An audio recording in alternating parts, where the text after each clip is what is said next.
Hello everybody, The Two for Life here, bringing the next episode, well, my kind of thoughts and discussion on episode 47 of Arc V. I just got done watching it for the second time.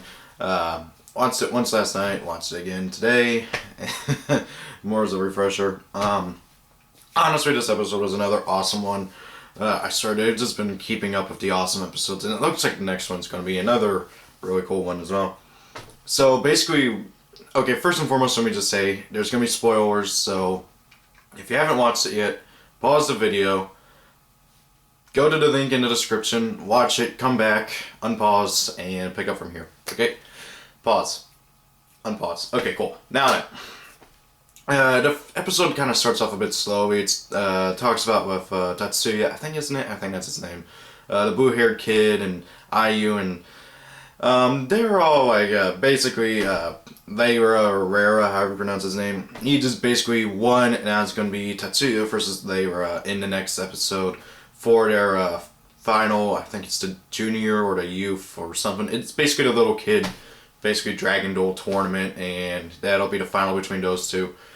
So that'll be interesting. I don't even think we've seen what Tatsuya plays. I know that Reira uses the CCCs and the Persona shutters, and I really want that deck to be printed because the Persona shutters look really cool, and Persona, and I'm a big Persona fan, so anyways, so yeah, that's pretty much it for that. Then it goes over, and we see Dennis and Yuri, they're talking. I think Dennis is the real pawn of fusion. I know that Kurosaki and Shun, no, they're the same person. I know that Shun and Yudo thought that the pawn of fusion was Yugioh, but that's only because Yugioh is Japanese for fusion, but it's his name, so that leads to some funny things. And I love it how it's becoming a running gag that Yugioh, his name is always messed up in some way, and he gets angry about it. Like, he gets really, really angry about it. And it's just really funny. Anyway, so Dennis and Yuri are talking, and then Halo and Olga show up out of nowhere. I don't know why they decided to slide down a hill and a bathtub with a ski thing on the bottom. I don't know. But anyways, Yuri cards them and then goes and confronts Yuzu, who is surrounded by Obelisk Force task members. They were thinking that she was Selena, so he's like, okay, sees who I'm going after. You go after your correct person that you're supposed to go after. And they start dueling. There's some plot stuff revealed, like Yuri's the one who captured Rory and Rin, a girl named Rin, whom of which we have not really seen or heard very much of. But, however, it does seem like she is somehow related to Yugioh. I think Yugioh referenced her in his duel against Yudo, where he was like, okay, you guys stole my precious thing, and I'm assuming that precious thing is Rin, so that either means that's his little sister, like in the same case with Shun and Rory, or it's his girlfriend or something, or somebody who he cares deeply for. Who knows, maybe it might be his mother for all we know. That'd be a bit weird. Anyway, so Yuri and Yuzu duel. We don't get to see very much of it. We get to see like the start of it and the end of it, but we don't get to see any cards played, which really annoys me because we do get to see a little bit of Yuri's Fusion Dragon, but that's about it. We get to see like the outline of it. He's covered in like this black thing. If you guys remember back when Yugioh and Yuto dueled in that flashback, whenever Yuto was in a fusion dimension, Yugioh's Synchro Dragon was covered in a white aura with his eyes glowing red. It was the same case with Yuri's Fusion Dragon, except it was a black aura with his eyes growing, I think still purple or red or something like that. Anyways, so that was a bit annoying. So then it cuts over to Yugioh, who is now in the volcanic area, and he's confused. He's like, okay, I was just in the ice states, now I'm in like a volcanic area, what is going on here? And he sees the Obelisk Force taking out the remaining members of the Junior Youth Division or something that Reiji sent out to go and try and beat the Obelisk Force, and they're getting destroyed with Ancient Gears. I swear, I want these new Ancient Gear cards printed because I feel like Ancient Gear box did nothing for Ancient Gears.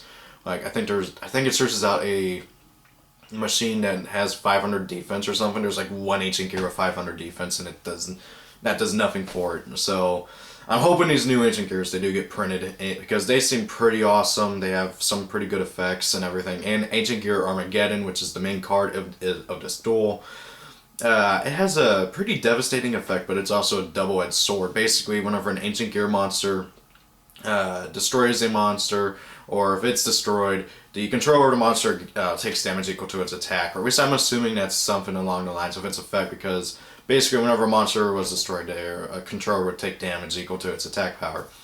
So Yugioh jumps into the duel and saves the last guy from getting carded, and they ask him what his name was, and he says Yugioh, and he's like, "Oh, you're Fusion? Oh, are you on our side?" And he's like, "No, I'm Yugioh." And he gets angry, and then he decides to show off his motorcycle skills by driving up the side of a building, doing like a flip to turn around, and then synchro summoning Third Wing Dragon from doing that. And it was pretty awesome. And Reiji's watching this. I think he's catching on to the whole dragon thing. Where like there's a dragon for each different type of synchro, for each different type of summoning. I mean, there's the synchro dragon, the fusion dragon, the pendulum dragon, and then there's the XC dragon. And I think Reiji is catching on to this, because he's like, synchro dragon, wait. Anyway, so he summons it out. He uses his effect to prevent it from getting a counter on it, which destroys something. And then he just goes crazy and activates a spell card. I forget what it was called. Synchro Cracker or something like that. Well, he doesn't really go crazy, but he OTKs them all. Like, literally, he activates his card called Synchro Cracker. It returns a synchro monster you control to the extra deck, and then destroys all monsters with an attack lower than its attack on the field. And of course, since Clearing's attack gets boosted, it nukes the entire board, and all of the Obelisk Force take damage due to their own card effects, so they all lose instantly. Because they all had multiple the fusions for Ancient Gear Hound. I think there was like a double bite Hound and then triple bite Hound, and that was pretty cool how they did that with like Ancient Gear Hound forming 2 heads and then 3 heads and all that. And then that's it for Yugioh until the end of it, and then it kind of switches back over to the ending of the duel between Yuzu and Yuri. And, no. It switches over to Yuya, who has basically given him a self-prep talk, and Dennis comes in and he's like, "Hey, what's going on?" And they explain things to him, and of course he already knows everything that's going on, because he's also a part of everything that's going on. And he's like, "Okay, Yuzu's in the iceberg area, let's go over there." And he's, of course, because he's kind of leading them on. I think he's going to pull a Vector on them. Although, unlike Vector, we're kind of getting hints at what's going on. Anyway, so then it cuts back over to Yuzu and Yuri. And Yuri, I'm assuming he's just completely owned the game, and Yuzu's hiding behind an iceberg trying to hide, and Yuri and his Fusion Dragon are kind of just looking around, and then Yuzu starts like praying or something for Yugioh to show up, and her bracelet glows, and Yuri gets teleported somewhere else, and then Yugioh gets teleported to where Yuri was, and Yugioh mistakes Yuzu for Rin and hugs her, and that freaks out Yuzu, which is funny. And then as Yuya and Ko get close, Yuzu's bracelet activates again, teleporting her and Yugioh somewhere else. And, oh yeah, I forgot to mention this, but Miru, she gets like her head stuck in a crack or something like that. She got angry at Yuzu hugging somebody, and she stomped and fell off of the cliff, and boom, right into a crack. It was hilarious. I feel sorry for Miru. She's the only ritual user in the entire series so far, and she's just kind of been tossed into the comedic relief zone. Which kind of sucks, because I want to see more rituals. But, however, anyway, so then after that happens, Dennis says something, I'm like, okay, now it's just for something else, and I think he's talking about like either catching Selena or tricking Yuya in some way. Anyway, so then we go over to Selena, who just, as soon as he gets to her Shona's, Sora wins. He wins with Tiger and Fright for Tiger's effect popping pretty much almost all of Shun's board, and then killing 4 Strix, who only has 100 attack now, and yeah, that finishes off Shun. Although something I want to point out is that Sora, whenever he does Fusion Summon, he says fun has just started, or something along that line. It's Yuya's catchphrase, and it was stated a few times that Sora really, really likes Yuya, and he wants to be kind of like him, and so he copies him with what he says and everything. So the fact that he still does this even whenever Yuya is not around shows to me that Yuya really has made a mark onto Sora, and I hope that this will hopefully curve him back over to the good side eventually, because I hope that like he'll have some sort of conflict with his friendship with Yuya and Yuzu and everybody, because it is shown that he does care for Yuya and company quite a bit, but however he also wants to of course follow the professor's orders and Academia's goals and everything. So I have a feeling that we're going to get to probably have a pretty big duel between Sora and Yuya, and hopefully that will resolve in Sora coming back to the good side. Now, if that happens, I don't know. Hopefully he doesn't get dragged back into the fusion dimension, which is entirely possible also. But however, with all that being said, Shun loses and Serena sees it, and I think that this is going to trigger Selena, however you want to say her name. I think it's going to trigger her into defecting from the Academia, because she just got to see a, as she said, prideful fusion warrior act maliciously and smiling as he defeated a XYZ remnant and even wanting to kill him.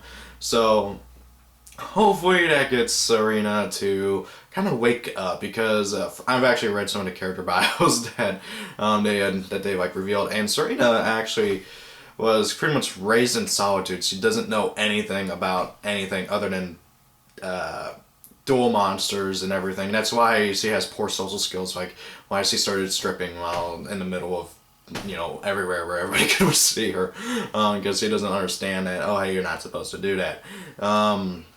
So hopefully that this will kind of bring her out of that shell that she's in and really wake up her eyes and everything. And from the preview, it kind of does look like that she helps out Shun and everything, and of course Sora mistakes her until he sees her dual disc and everything. Now, with all that being said, I absolutely love this episode. I cannot wait for the next one. There is a lot of things going on in the series right now. Guys, if you have not started Arc V, I really do recommend it. You can probably, I'd say watch the first 2 episodes and skip to episode 7, because there's really not much, I would say pretty much start from the beginning if you haven't started watching Arc V already. It's a really good series. You're really far behind. I mean, we're almost at season 2. Season 2 starts with episode 50, and I think that's supposed to be, well, like the second week of April. I don't know. Probably wrong about that. Anyways, guys, thank you all for watching. Have a great day. Rate, comment, and subscribe. And tell me, what do you think about Arc V? Would you recommend it to anybody? I've actually recommended it to a few friends of mine who don't really care for Yu-Gi-Oh, but they love anime with really good story, and one of them, he's thought about watching it, but he is too lazy to get around to it because he doesn't like long-running anime, like ones that go over like 50 episodes and stuff. But hey, who knows. Anyways, guys, see you later. Have a great day.